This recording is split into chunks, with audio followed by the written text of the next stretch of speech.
Okay. Why don't we just take a brief break? We'll start back up right at 2 o'clock. Okay? Thank you, Your Honor.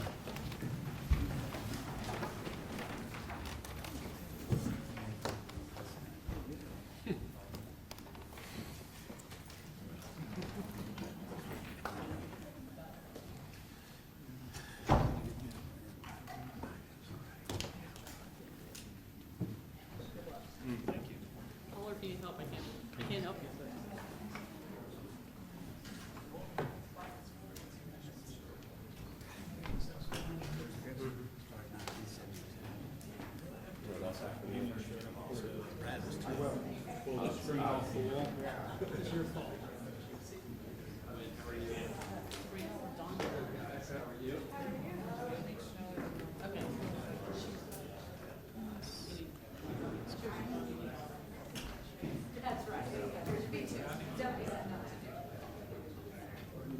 I'm sorry. I don't want to pull your. Oh, excuse me. No, I'm sorry. I didn't want to pull it while you were on it. Sorry. There you go. I'm pretending like I'm helping because I feel like.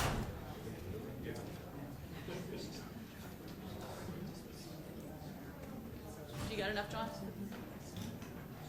I'm trying to help here. I'm pretending like I'm helping. Okay, I'm just pretending.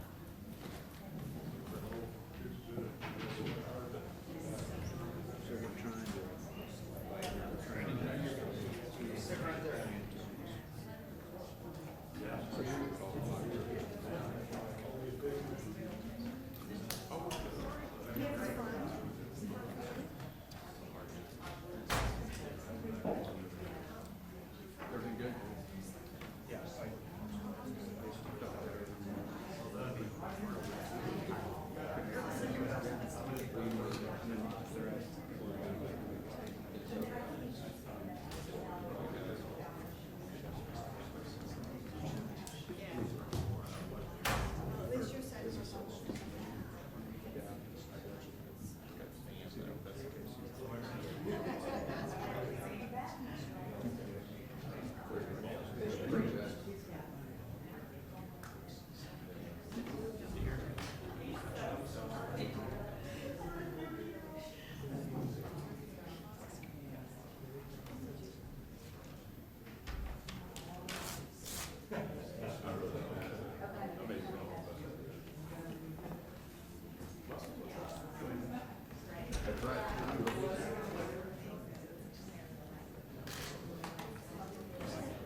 Really?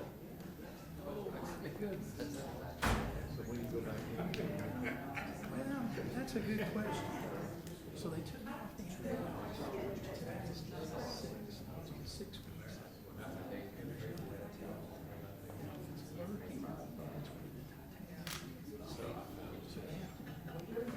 So they said, you know, the first 2 weeks, you have to come back. I said, well, how do I know? They said, oh, don't worry. You'll know. You'll start fever, your knee will blow up, you'll feel like you got the flu. So what do I do?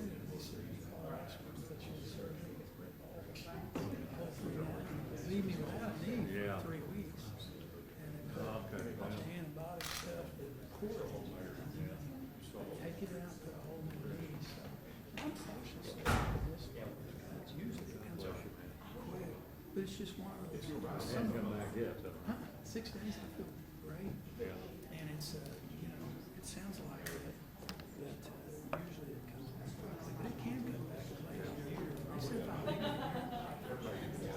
So, you know, I'm just grateful to be alive. I'm almost Judge told me that. It's a miracle. That hearing down here. It's a miracle. General Hunter, how are you, sir? How you doing, Judge? Just saying you guys right now. Good. All right. So, where's your family here today? I hope you know this. Who? Careful. Oh, where is she? Yeah, she's down there in between. Oh, there she is. Someone else that might be.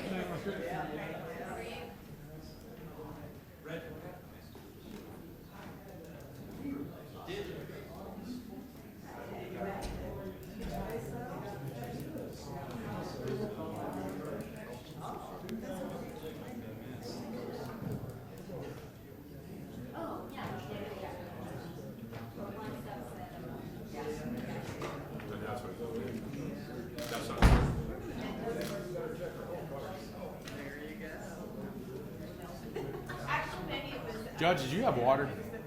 That's ours. Okay, because I wasn't sure if this was my water.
No, I have to have a heart over.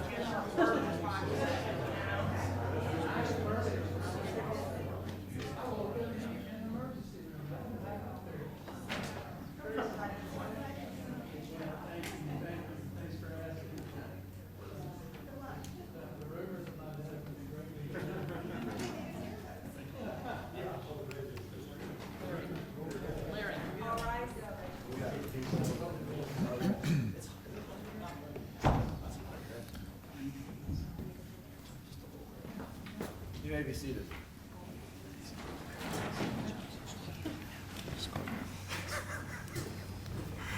Sabrina was following. Some things never change, right?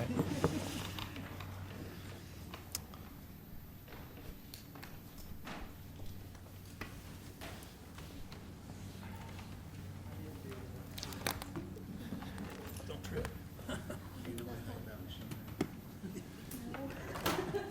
Angie's proving once again she's multi-talented, as all my staff are. Mr. Brody, you're recognized. Thank you, Your Honor.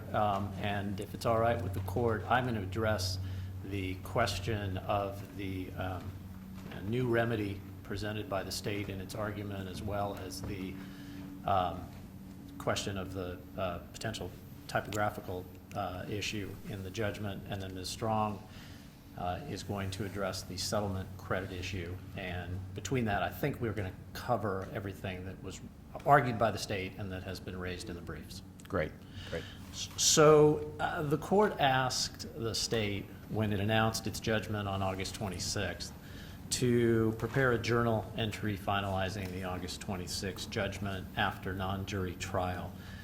Instead, as we've outlined in our objections, what the state submitted was a proposed order that attempted to rewrite what the court did and to cast aside and set aside specific findings that the court made after it considered the parties' post-trial submissions, considered all of the evidence at trial, and then took the time that the court spent to prepare its judgment after non-jury trial. And Mr. Beckworth started his argument today by saying that the record, in his view, was as robust and complete as any I've been a part of. And yet, we're in a situation today where, notwithstanding that, the state has come in and is arguing that one of your primary findings, as well as the statements you made in open court on August 26th,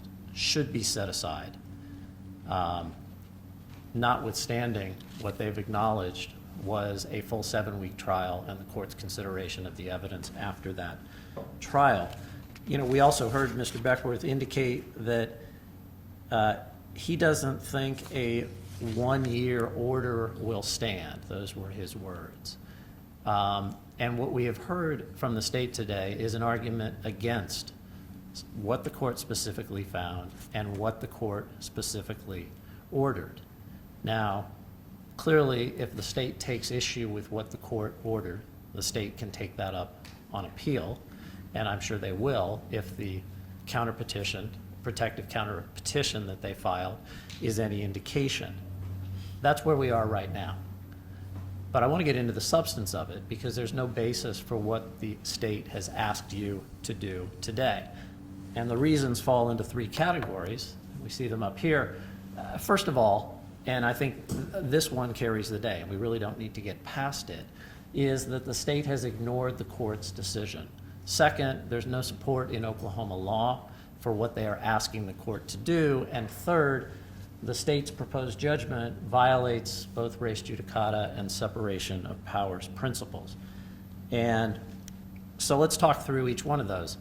There was no ambiguity in the court's judgment. The court found, and this is at page 41, paragraph 60 of its judgment after non-jury trial, the state did not present sufficient evidence of the amount of time and cost necessary beyond year 1 to abate the opioid crisis. Now, we heard from the state today that they disagree with that finding, and they are entitled to disagree with that finding, just as Your Honor knows defendants disagree with a number of the court's findings as well, and we intend to, have those looked at in the appellate courts. The state clearly disagrees with this finding, as we heard from Mr. Beckworth. But what we heard in the context of that disagreement was simply re-arguing the evidence that the court heard at trial, re-arguing what was presented in the parties' competing proposed findings of fact and conclusions of law, and arguing against the court's specific finding. Now, Your Honor is aware, notwithstanding the state's citation to testimony from Ms. Hawkins, from Commissioner White, from Julie Croft in its brief, and again today, that there was a significant disagreement between the parties, and there was a significant amount of evidence and argument against what the state put forward as the necessity and its view that it had established the need for an abatement remedy to last 20 or 30 years. Now, this is something that's critical. That is what the state chose to pursue at trial. What the state did, the state said, you know, we're going to come in, we're going to try to prove that the defendants caused a public nuisance, that it can be abated by a 20-year abatement plan to a 30-year abatement plan with these costs that we've assigned. The court found that there was insufficient evidence to prove that. That's where we are right now. And, you know, a number of the things the court considered, it was specifically the testimony that we saw cited today by the state. And this is, again, from the court's judgment. Though several of the state's witnesses testified that the plan will take at least 20 years to work, the state did not present sufficient evidence. And that was Your Honor's finding, a finding that the state now disagrees with. This is just a couple of slides I pulled out from the closing argument deck that Mr. Ottaway used. This is something that was argued to the court. The court considered competing testimony. The court considered cross-examination. The court considered what had been proven and what had not been proven. There's no better example of that than in the list of items that the court included in its findings, in its abatement plan. They included certain things that had been presented by the state for that first year. It omitted others. You know, we had doctor after doctor come in and say, we don't need to be re-educated. And so those portions of the abatement plan on re-education of doctors were not included in the court's findings.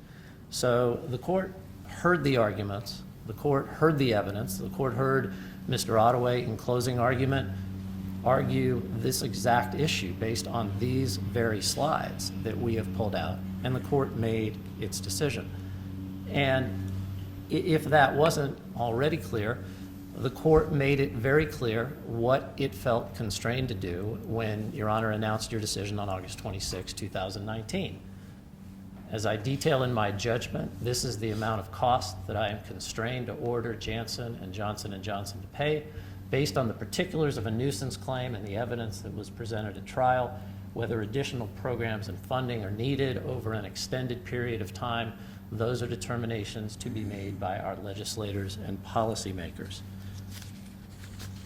The court had ample grounds for its finding. You know, we disagree, even that Janssen and Johnson should be liable for the $572 million that the court found in its judgment, but the court had ample evidence upon which to base the finding that appears in its judgment regarding the insufficient evidence proffered by the state. And in the case law, this is exactly the way it works. You know, we heard from the state that the court has to maintain jurisdiction, that having found an abatable nuisance, the court needs to retain jurisdiction over the case in perpetuity, even though the court found that the remedy that was put forward by the state, that the state elected and made the choice to present at trial, was not supported by sufficient evidence. And that's just not the law. We heard from the state, and I wrote it down, that the court must maintain equitable jurisdiction in this circumstance. But the case law doesn't stand for that proposition. What the case law tells us is, and this is the final bullet point, and this is the most important one on here, relief is confined to and restrained by the evidence. And that is true for injunctive relief as it is true for any other remedy.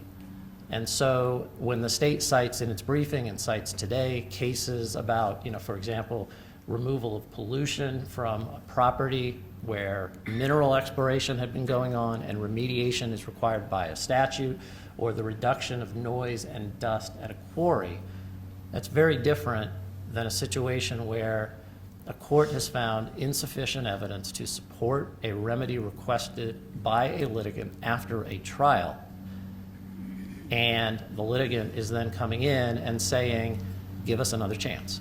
Let us come in a year from now, let us come in 2 years from now and try to prove what we were unable to show at trial, that additional years and additional money is going to be required. And that's why, the court in that circumstance wisely commented on August 26th that such future determinations should be left to legislators and policymakers in the state of Oklahoma. The crushed stone case that was cited by the state is the perfect example of this. There were 3 questions that got taken up on that petition. The first one, comparative injury, is not relevant here today. The second was a sort of a coming to the nuisance kind of question, not relevant here today. The third one is, did the evidence support an order requiring removal of rock stockpiles that led to the blowing of fine agricultural limestone dust onto the plaintiff's properties? And so, it was a question of, in that case, the noise from the quarry operations, the blasting, and then as a result of that, whether it was the blasting, whether it was trucks going up and down the road, whatever it was, dust blowing onto neighboring properties, almost looking like snow on the trees sometimes. And the key point is, the court found that there was evidence offered at trial to support the fact that these rock stockpiles and this agricultural limestone dust, that was blowing onto the neighboring properties. Now, if there had not been evidence supporting that fact, the court couldn't have ordered it. And so crushed stone is entirely consistent with what the court did here. The court found what the state had proven, what the court felt the state had offered sufficient evidence of, and what it had not. And its ruling reflects that. And so, the other case that they pay a lot of attention to in their brief but didn't mention today, the Minders case, that was a case brought in connection with requirements of the Oklahoma Environmental Quality Act, which specifically 27A OS section 26102 has specific requirements for remediation. And that was a case where the court ensured that the statutory remediation of mineral pollution on the surface and subsurface levels was carried out to fulfillment. That's a nuisance per se case, and it's a different circumstance than we have here. So the state would have the court, and this is what we heard today, and it's somewhat remarkable to go through a 7-week trial where what is being argued and what is being litigated is whether the state is entitled as a remedy to a 20 to 30 year set of programs and initiatives in an abatement plan, to have the court find that there was insufficient evidence to support that beyond the first year and to support a certain portion of it, and then to come back into court and hear, well, maybe we should do something different. Maybe we should appoint a special master, reconvene annually, and decide what type of funding and appropriations to state programs are going to be necessary on an ongoing basis. It is a novel theory.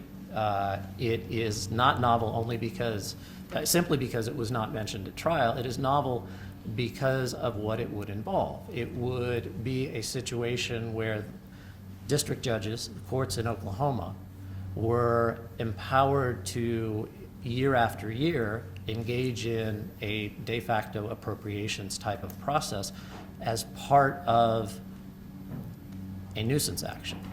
And there is no support for that type of procedure in Oklahoma law. We haven't seen support for that in Oklahoma law. And we don't see support for that in what were proffered as analogous federal cases involving constitutional rights. Very different situation. There's no constitutional right at issue here, such as the right to go to the fact that segregated schools, separate but equal didn't work. That's Brown. And then a series of cases after Brown as lower courts attempted to address the Brown holding, where, for example, the Swan case that Mr. Beckworth cited, the Charlotte-Mecklenburg school district, where there were contentions that the school district wasn't complying with the Supreme Court mandate. It's a very different situation than what we have here under the nuisance law structure, where there has been evidence put forward and a request made on an abatement remedy, and the court has found that the evidence was not sufficient to sustain that. It is worth mentioning, as we have on the slide, that the school busing decisions, just to take an example, are widely recognized as cases where courts overstep limits on their authority and called into question the legitimacy of the judicial system. And we don't want to have that situation here with a decision coming out of this court on the novel theory advanced by the state today as it seeks reconsideration of the court's August 26 judgment and its findings and the very clear, very specific comments that the court made. Now, that's not the only problem with what is being proposed. What is being proposed also violates settled principles of res judicata. We could have cited any one of a number of cases for this idea. We all know what the principle of res judicata means. We all know what issue preclusion and claim preclusion are. In a situation where the state has come in and said, we're entitled to a multi-year abatement remedy, we're entitled to this number of dollars per year going out 20, 30 years, and has not offered sufficient evidence to support that.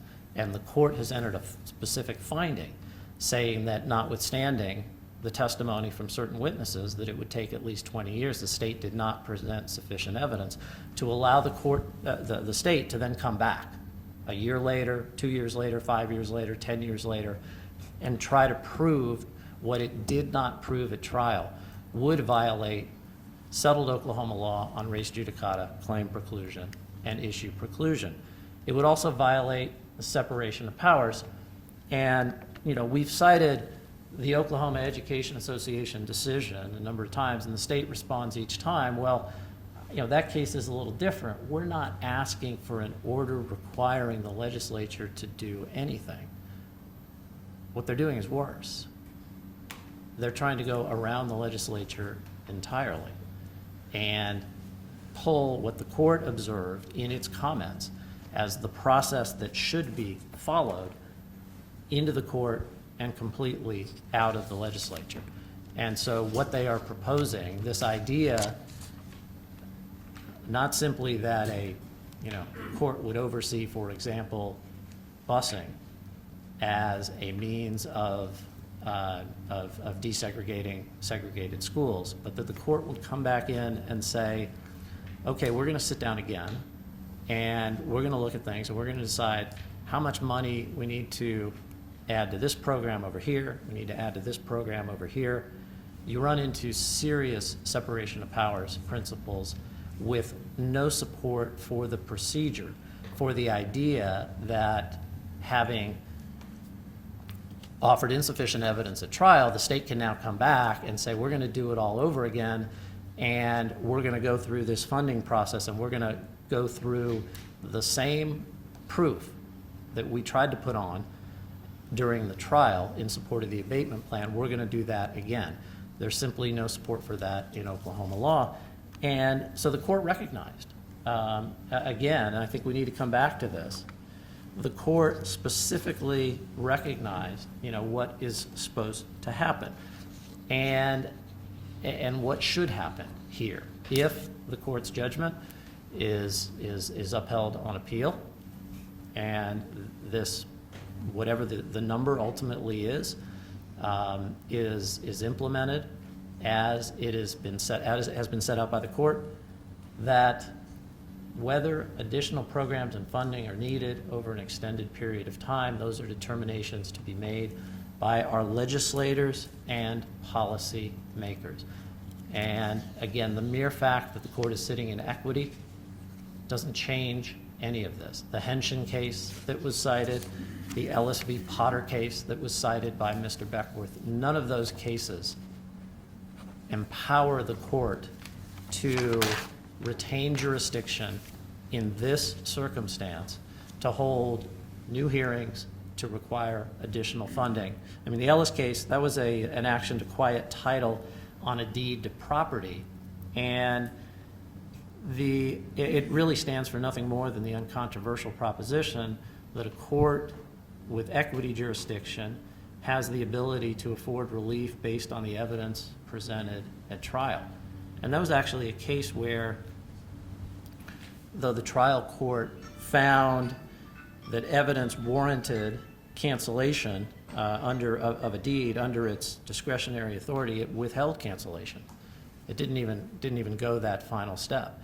But it's really, it stands for the uncontroversial proposition that a court's decision in equity should be based on the evidence. And the court's decision in equity, just as the court's decision in Ellis was based on the evidence, the court's decision here should be based on the evidence and should be based on its specific findings as the court explained them in its comments on August 26th.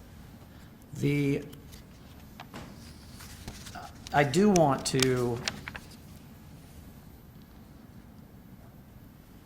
address just one final point, and you heard a reference to ConAgra.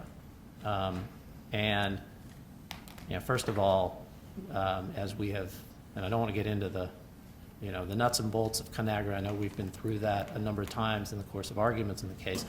But the interesting thing about ConAgra is there was a single sum of money awarded by the court in ConAgra.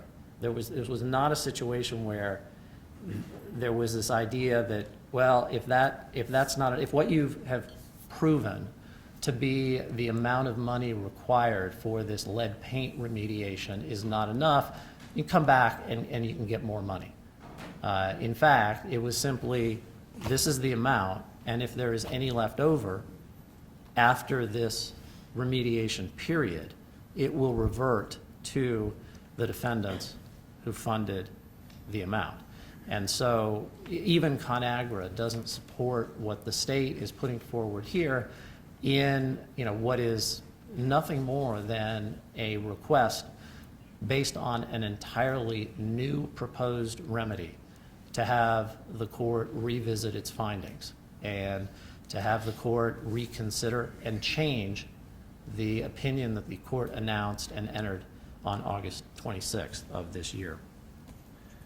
The state's brief has a passage at the very end, and it's, I got it, Rich, thanks. They wrote, the court has the power to fashion whatever remedy it sees fit, reading from the brief they filed last week. Now, obviously, the court only has the power to fashion remedies that are supported by the evidence, but that's exactly what the court did here. The court reviewed the evidence and, taking the language from the state's brief, the court fashioned the remedy it saw fit in this circumstance. With that, Your Honor, I would like to turn to the question of the amount in Your Honor's order for the NAS treatment evaluation standards, if I may.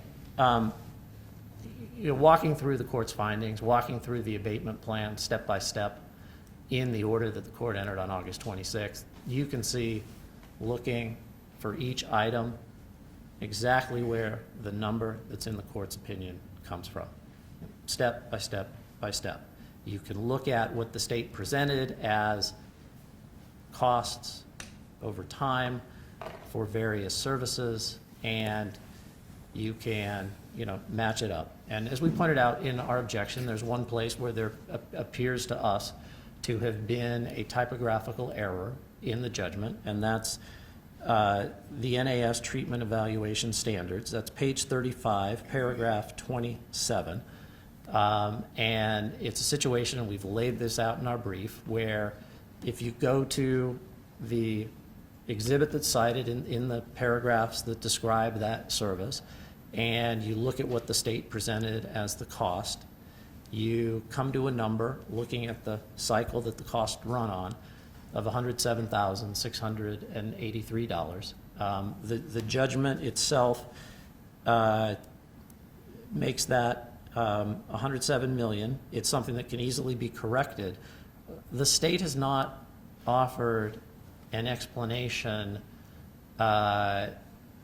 or pointed to any evidence that suggests that it was anything other than a simple typographical error. We've prepared a proposed judgment that includes that correction, and it's, if I may, we could mark this as hearing exhibit 1, Your Honor. Yes.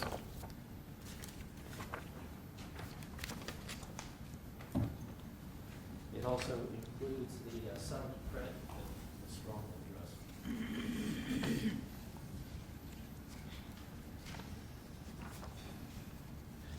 Now, the state's response on the NAS treatment services has been that, it could have included other items. It could have included treatment for, what we all recognize as the tragedy of babies born with neonatal abstinence syndrome. But looking at the court's judgment, it's very clear what the court did and did not include in those areas. The court included in its judgment each of the NAS elements. They were outlined in the state's plan as N1, N2, and N3. They were so designated. Each of those items is included in the court's judgment. Prenatal screening is at page 36, paragraphs 30 to 32.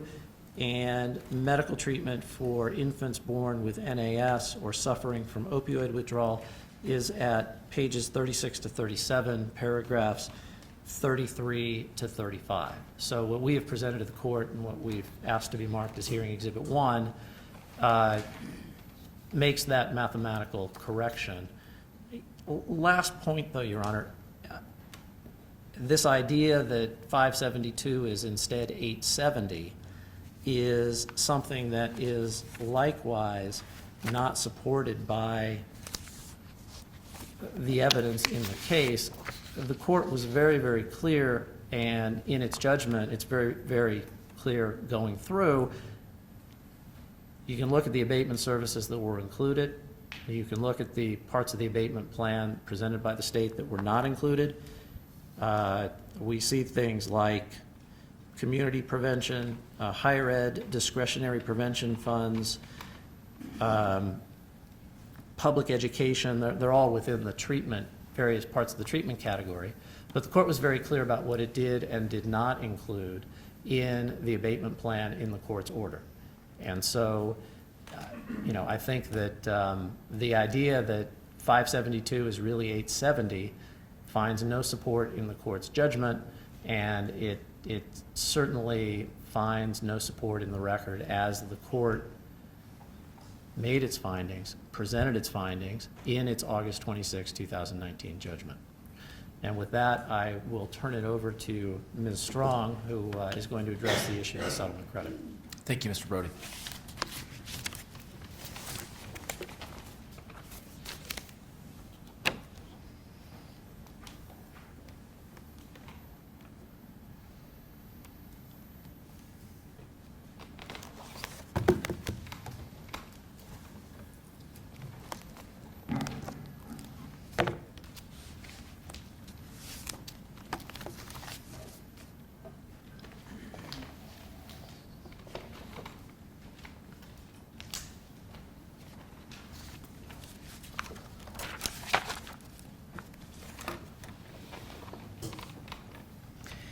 Good afternoon, Your Honor. Good afternoon. Sabrina Strong on behalf of the Johnson & Johnson and Janssen defendants. As Mr. Brody indicated, I will turn to the portion of the argument to address the settlement credit issue. As reflected in our papers, Your Honor, we believe that the judgment must, at this time, reflect a settlement credit. The credit is required under Oklahoma law. There is a contribution statute that specifically requires it. The state's claim that Janssen failed to timely request that credit is without basis. The state has already admitted that the Janssen defendants are entitled to this credit, and the court's own findings of fact confirm that these defendants are entitled to that credit. I will walk you through each of those points, Your Honor, at this time. But first, I'd like to start with the statute itself. The statute is 12 OS 832, and it specifically provides that when a release or a similar agreement is given in good faith to one of two or more persons liable in tort for the same injury, it does not discharge any other tortfeasor from liability for the injury, but it reduces the claim against others to the extent of any amount of the consideration paid. That's what the statute provides for, and that is the basis for the settlement credit. It is required under the statute. We are all very well aware of the settlements of the other defendants who were in this case, Your Honor. Teva's settlement, $85 million, is reflected on the slide. And Purdue's settlement in the amount of $270 million is reflected in the slide, totaling $355 million. That is the amount that should be reflected in the judgment of the settlement credit that should be applied. And the reason for this settlement credit is that it codifies the law. This statute codifies the law in Oklahoma that double recovery is not permitted. When a fact finder, the court in this instance, determines the scope of the harm, the plaintiff is only entitled to recover the totality of that scope. It cannot recover more. And what the state's lawyers are arguing here is that although the court found that the totality of the amount that needs to be paid is $572 million, that in fact the state should recover more than that, $927 million, when you take into account the amounts paid by Teva and Purdue in their settlements. That is not permitted. That violates the principles of double recovery, Your Honor. So I'll walk through the various arguments that the state has made. One of the first arguments the state says is that the Janssen defendants failed to timely request a credit. There's no basis for that, Your Honor. What you're looking at here is an excerpt from your own pretrial conference order.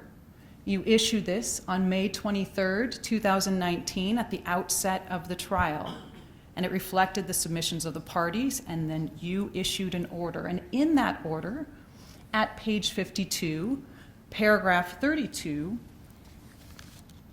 as to Johnson & Johnson and Janssen, it states, should J&J and or Janssen be held liable to the state, J&J and or Janssen would be entitled to a credit or set-off for all sums of money received from or on behalf of any other parties liable for the same alleged injury. We plainly made the request at the outset of the trial, Your Honor, and it's reflected in the trial court's pretrial conference order.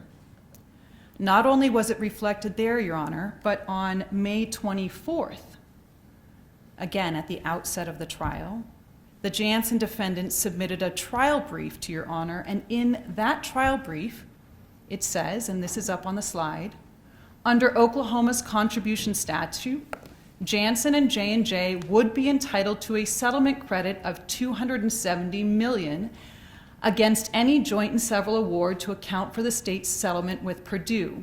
And I should note here, Your Honor, it's reflecting $270 million because at that time, as you will recall, only Purdue had settled at the time of the filing. And so that reflects the totality of the Purdue settlement, and it does not yet reflect the Tevel settlement that comes later, Your Honor. But there's no merit to the notion that this request was not timely made. It absolutely was, Your Honor.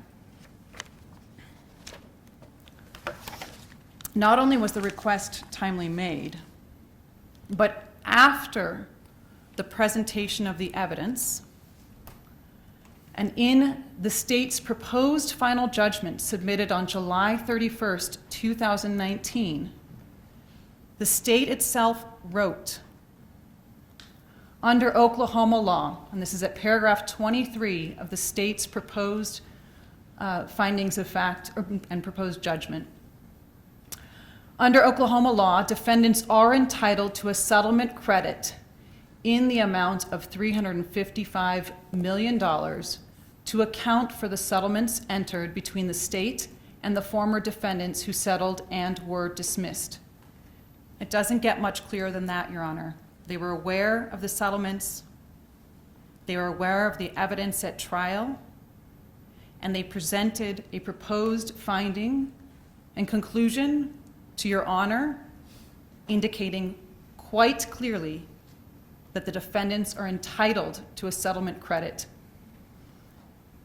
And I want to focus your attention on a footnote in the proposed findings of fact and conclusions of law, July 31st, 2019, at page 618, footnote 116. Purdue, this is what the state wrote in that submission after trial. Purdue and Teva are no longer parties to this action. The settlements involving those parties are to be reflected in the judgment by way of a dollar-for-dollar offset. So,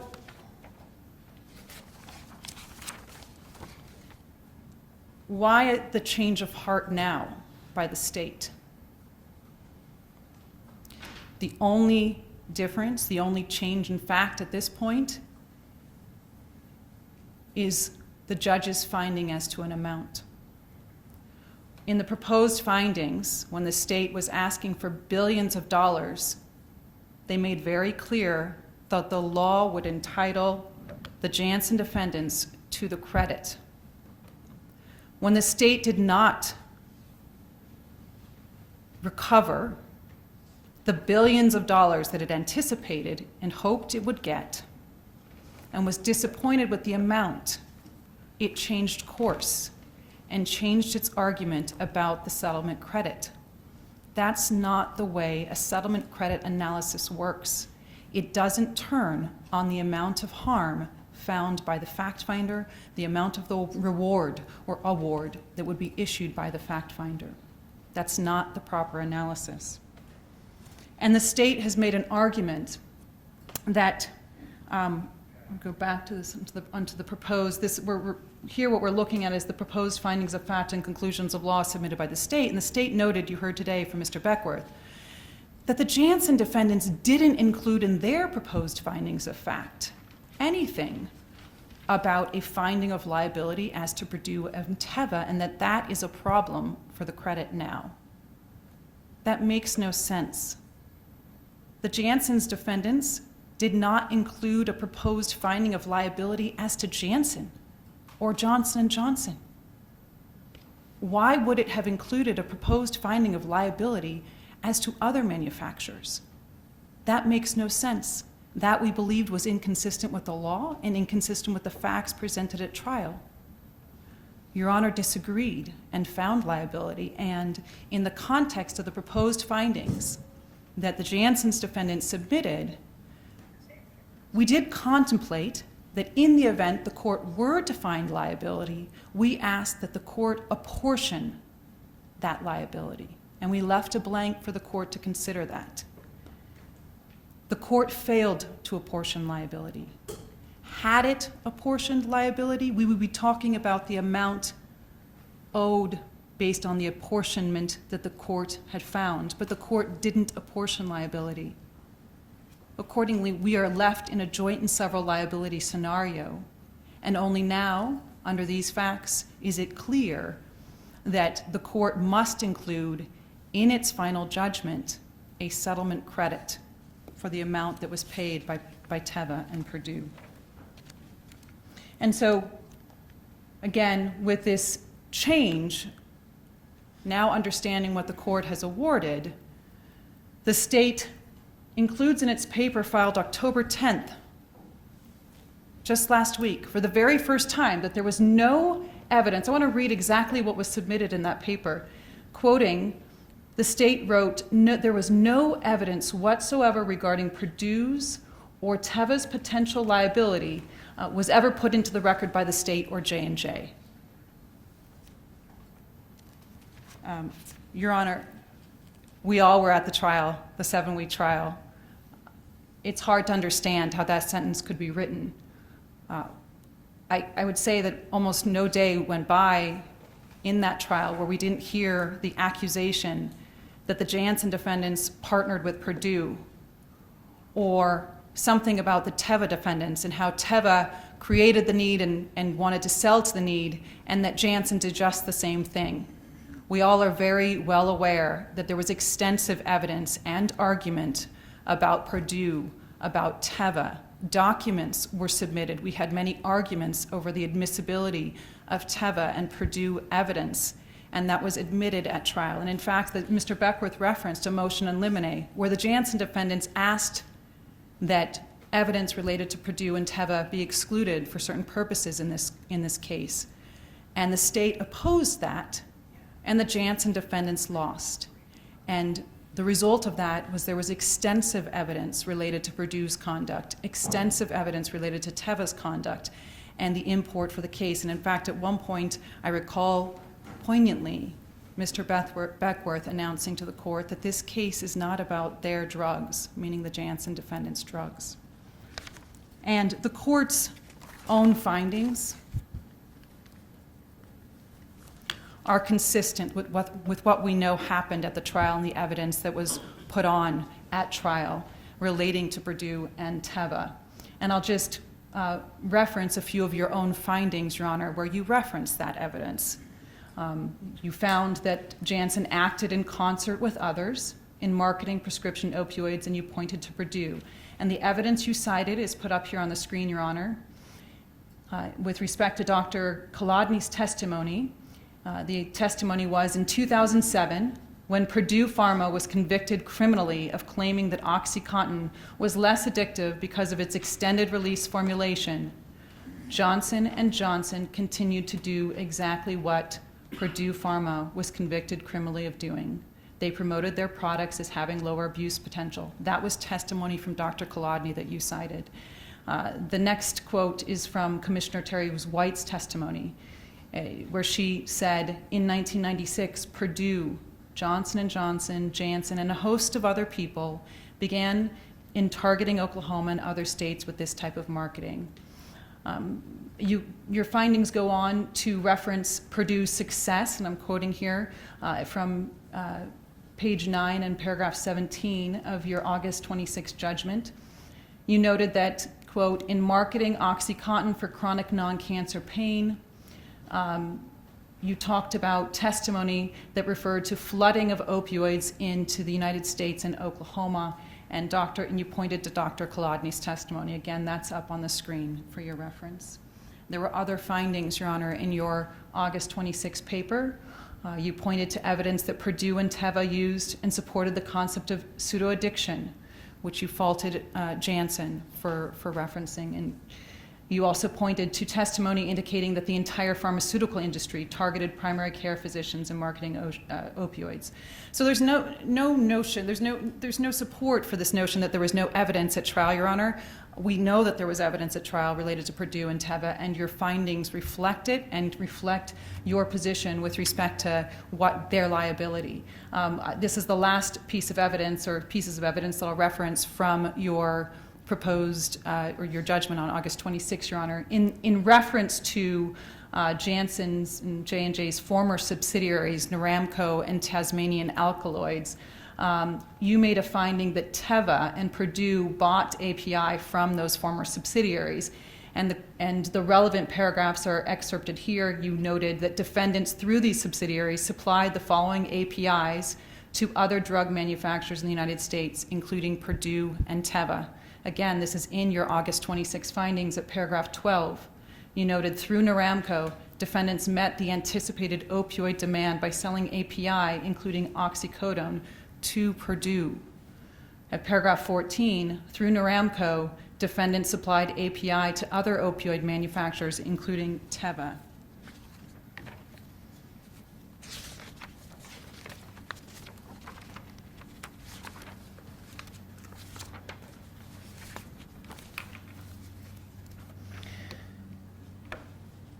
So in light of this evidence, Your Honor, in light of the fact that the Janssen defendants requested the settlement credit, in light of the fact that the state absolutely admitted that we are entitled to that settlement credit, and in light of Your Honor's findings as to the Teva and Purdue conduct that are reflected in your August 26 paper, Your Honor, all of those pieces together demonstrate and indicate that the court now at this time must have the settlement credit reflected in the final judgment. To the extent that the state has cited cases arguing that it's too late, again, I think there's no basis for that factually in light of your pretrial conference order and our pretrial brief indicating that we were requesting the credit. I wanted to point out, just when you're going over the papers, something that I thought was interesting about the way in which the state represented the case law. The state refers to the Nichols case, as do we, Your Honor. And the Nichols case makes quite clear that the court has until the very end, before the fact finder is discharged, the court can, in fact, make a finding of liability as to other joint tortfeasors and can at that time implement a settlement credit. It is not too late even now. Had you not made your findings, which we believe you absolutely did and are sufficient, and the state acknowledged that by its admission, but had you not, the Janssen defendants can still make that request now and would ask that you do so to make a finding of liability as to Purdue and Teva, consistent with the theory espoused by the state, the nuisance theory espoused by the state, and as adopted by the court in its ruling.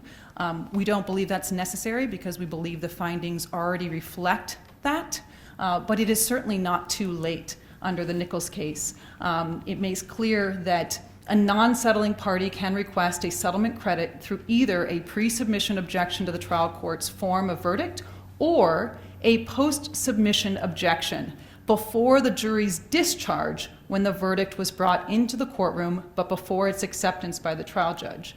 And so in the papers that were just submitted, so I want to make sure you have this at top of mind if you go back to those papers, the state noted at page 16 in referencing the Nichols case that the finding needs to be sought before the fact finder renders its decision.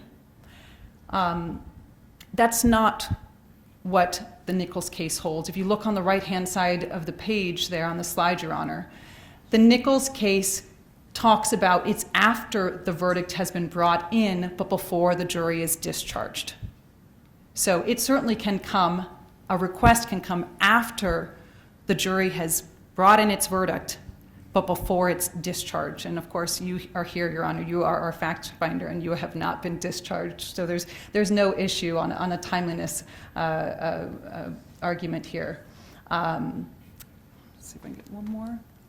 There's one more slide. There's a slide that basically the same representation was made with respect to the Payne case.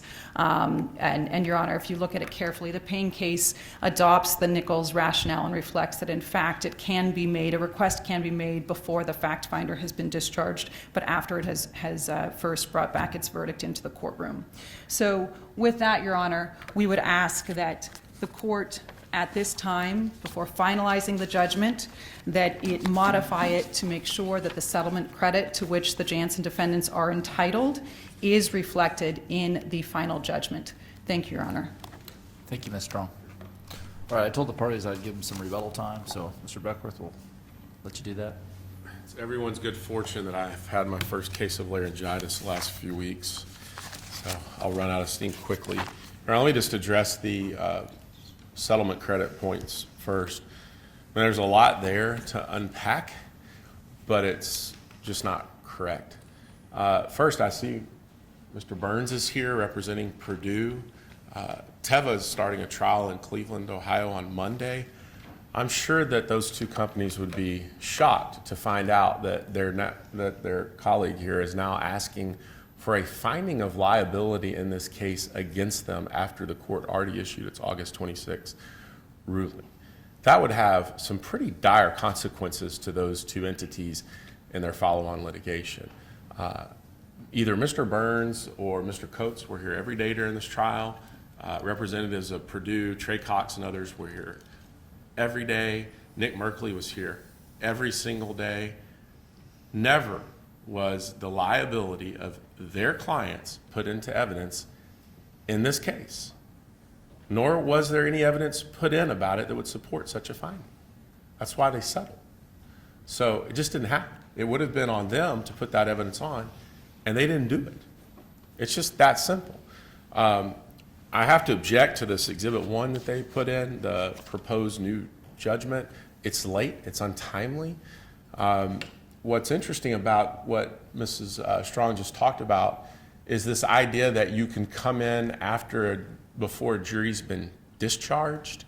Well, you are the finder of fact, and I guess you can never discharge yourself in that sense, but your findings were complete on the 26th, and they didn't do it then. And they can't come in now and put in evidence that was never put into the record now. So any such request would be untimely, and it'd be totally inappropriate. I guess they could file a motion for a new trial and argue it that way and try to put on new evidence if one were granted. But other than that, procedurally, it just doesn't work. And looking at what Mrs. Strong pulled up on their pretrial order kind of proves the point. She was reading from I think paragraph 32 or point 32. The reference there about a settlement credit referenced, and the quote was, against another defendant, quote, found liable. And that's what the Nichols case talks about. You have to find liability. That didn't happen. And Your Honor, wrote your order, but you know this. When you went through the elements of nuisance where the liability findings are, not a factual discussion of conduct that may have led to that liability, but the actual liability elements that you went through and checked each box and found, you referred exclusively to the acts and omissions of the defendants, a defined term being J&J and Janssen and the other J&J entities. That's the finding that's in place. So what they're asking you to do cannot be done. Yes, we had a statement about J&S liability and credits in our findings of fact. I think those findings were 780 pages long. There was a lot of stuff we put in there to cover every possibility here. But you didn't find those entities liable. So it cannot be done substantively. It cannot be done at this late date procedurally. And frankly, I think that's the end of the discussion. And I would also say that to their point about your findings on these other folks like Aramco, and you mentioned Purdue and Teva, you did not find joint and several liability in your order. I don't think there's the words joint and several liability appear anywhere on the four corners of that document, anywhere. So this idea of joint and several liability wasn't done by the court. So I'd like to just kind of turn back to Mr. Brody's argument quickly without rehashing it all, of course. Mr. Brody talked about us wanting to rewrite your order and about concepts of res judicata. I want to make sure the court's very clear about what we're talking about here. We're not asking you to rewrite your order. You asked us or ordered us to prepare a journal entry consistent with what you gave us on August 26th, and we wrote that consistent to what we believe your findings were, the evidence is, and what the law requires. That's simple. We're not asking to change some concept of res judicata and have to come back in here and prove up future monies. at all. Let's be real clear about this. You adopted our abatement plan. You found that plan to be fair and reasonable. And within that document, year one's $870 million. That's why I use that number. We put on evidence to fully support $870 million. You found what you found. It's $572 million. That evidence is in there. You did not determine anywhere that our evidence of the amount on any year was insufficient to prove our case. Not anywhere. In fact, you stopped and looked only at year one and you said 572. So if that's the number we have, that's the number we have. The question is, having found that, can the court stop short of fully abating the nuisance? That's what we're arguing about. Not to come in here and argue again, is there a nuisance? Not to argue again, should there be more money in following years than we put into the evidence? They know what the limits of what we asked for are. They know what the limits of that evidence is. But your job, under the statute, under the case law, is to abate the nuisance. And what would happen if we came back in here in a year and everybody agreed that the nuisance was not abated, that 572 wasn't enough, that it fell short, and that more was needed? What would we do? Would you have fulfilled your legal obligation as a court in equity? Would you have fulfilled the oath you swore to do in this case? No. You would have stopped short. And equity just doesn't allow that. So we're not asking you to come back and have a bunch of mini trials at all. We're asking you to take the 1 year that you found to be appropriate and to come back and in years 2, 3, 4, 5, and 6 say, is it abated or not? That doesn't violate any concept of due process or res judicata or anything else. That's what abatement does. And, you know, Mr. Brody talked about Conagra and this remitter idea and said we didn't ask for it. You know, it's really interesting and just shows how disingenuous this all is. In the exhibit he just handed you, J&J specifically now asked that if the 572 isn't fully spent in year one to abate the nuisance, then it goes back to them. Something we never heard them ask for before. Where'd that come from? The whole idea here is that equity is a loose concept. We have to do equity. The law and the cases that we've cited, Your Honor, quite frankly, had we come in here and said, look, we need $1 billion a year for 30 years, you could have found, if you believe the evidence supported it, $2 billion a year for 50 years. Because that's what the law requires you to do, is to abate the nuisance. So I think we have to just step back from the confusion they're trying to create. There's a difference here between whether we met our burden of proof 20 years versus your burden as the judge on abating the nuisance and your duty. So if you don't think it's 20 years, you did not issue a finding that it's 19, 18, 1, 2, or 3. You did not issue a finding that says 1 year will abate the nuisance. You didn't do that. If you believe that 1 year is sufficient to fully remedy and abate this nuisance, I think that's got to be in your order. If not, I think we come back year after year. And I think Your Honor, I would just request that you stick to what you said about our abatement plan being reasonable and necessary. Now, Mr. Brody also talked about this $107 million issue. And he said that I said what you should do is award $870 million. I would love that. I think that's what we proved, but that's, just to be clear, that's not what I'm saying. What I'm saying is the abatement plan that you found to be fair and reasonable, we put on evidence of dozens of categories and subcategories that totaled $870 million something the first year. You did not address all those. You didn't go through them line by line and say, this one they proved, this one they didn't. You went through certain components and you discussed them. Our position is that the record fully supports $870 million, so it most certainly fully supports the award you gave of $572 million. And there's no reason at all to change that. What they're asking you to do is go $572 million minus $107 million minus $355 million, leaving the state with $100 and something million.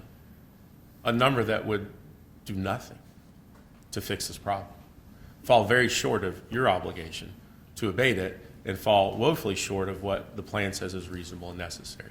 So I just want to be clear. I'm not asking you to change your 572 to 870. I think you could do that. That's not it. What I'm saying is whether you look at this one item that they're referring to or the other dozens of items in the program, the evidence in the record here, our burden that we met, fully supports 572, 590, 700, 870, or whatever the number needs to be.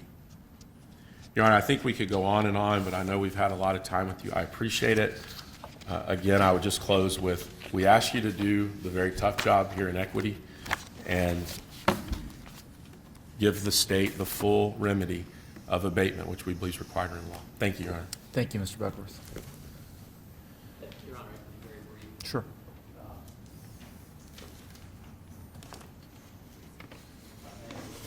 Two of our slides.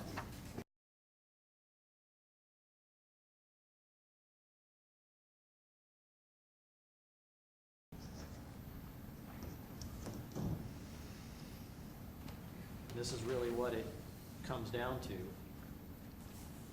Court made a finding.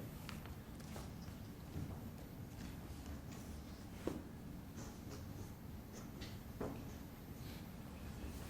court then explained its finding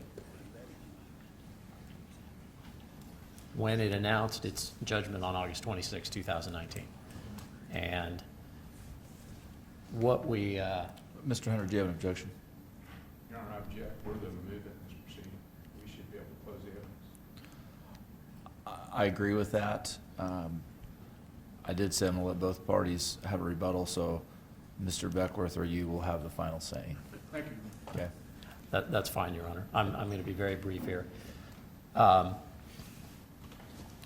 Your Honor explained your ruling. You made your ruling. You explained it on August 26th. And what we have here from the state, or what we've heard from the state, is that the state disagrees with what was a clear pronouncement from the court. And the state wants to do something different than what it chose to present as the remedy at trial.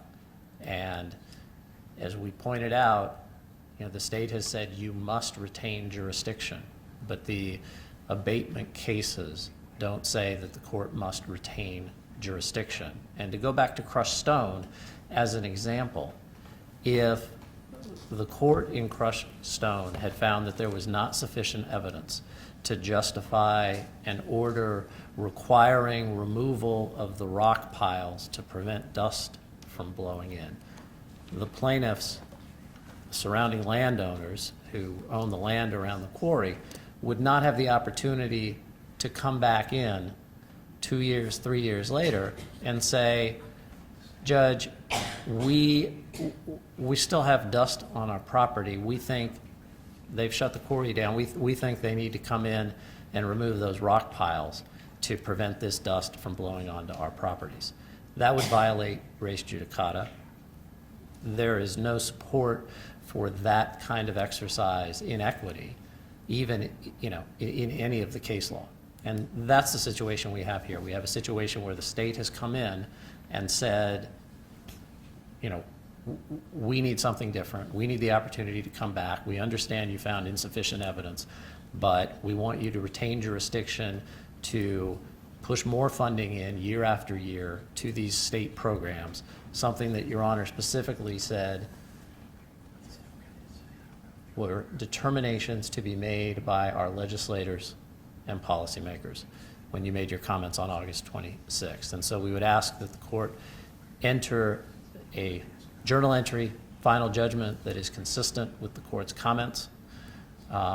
We don't think that what has been presented by the state in its request for reconsideration of the court's finding and for an alteration to the court's comments comports with the law or the evidence, or frankly is even procedurally proper at this point in time. Thank you. Thank you. Mr. Whitten. I'm going to hobble over here, Judge. I will be very brief. I've practiced in your court ever since you went on the bench. I know you. I don't know what was in your mind when you wrote this order any more than anybody else here does. I can just read it. I do not know if you had read all of these cases that we cited in our brief about in a court of equity, you have an obligation to come back. I'll be very frank with Your Honor, in a case that went into the 8th week, no single lawyer can read everything in this case. I personally had not read those cases until after you gave your decision. So I can tell you, and from my standpoint, I did not know you could do that. I don't know if you knew it, but you know it now. And for you to take no action and leave this nuisance unabated is not just, it is not equitable. You know what those cases say now, and I urge you to use your power of equity and fix this thing. Now, that's not the way we ask you to do it. We ask you to award a lump sum. That's fair. You chose to do something different. But now you see what the law is. You said we didn't prove to your satisfaction beyond 1 year. But we all know that if you come back or you have a special master come back every year, that argument's gone. There's no speculation. If you can do it in 1 year, which you just did in your order, you can do it a year from now for 1 year, and a year from now, 1 year, and you can do that until this nuisance is gone. You have the power to do that. Nobody else does.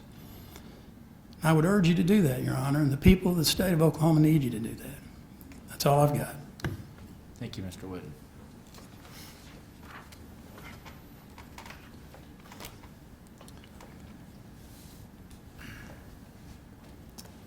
As far as the Exhibit 1 that was offered by the defendants, I'm going to go ahead and mark that as Exhibit 1 to the hearing. I know there was an objection to that, but that will be part of the record. Couple things. There's been mention about the math error, whatever we want to call it.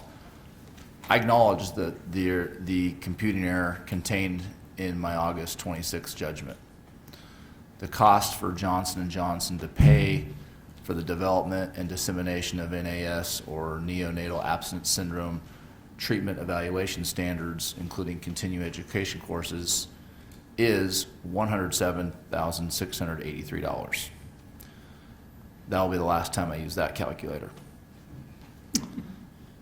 I'm going to take my decision on the other remaining matters under advisement, and in my forthcoming ruling, I will include the correction to the math error. Any question from council? No, Your Honor. Nothing Okay. from us, Your Honor. Thank you very much. We'll be done.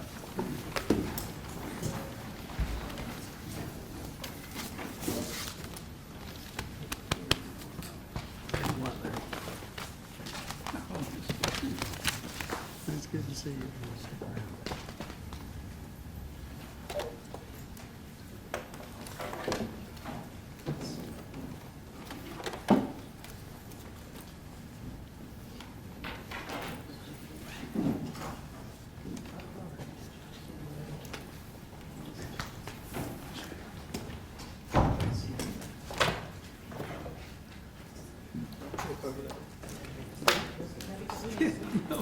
You might hurt yourself.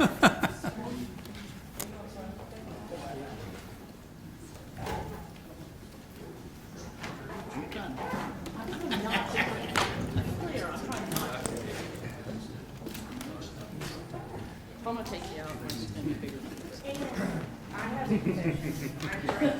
You didn't. Can't help it.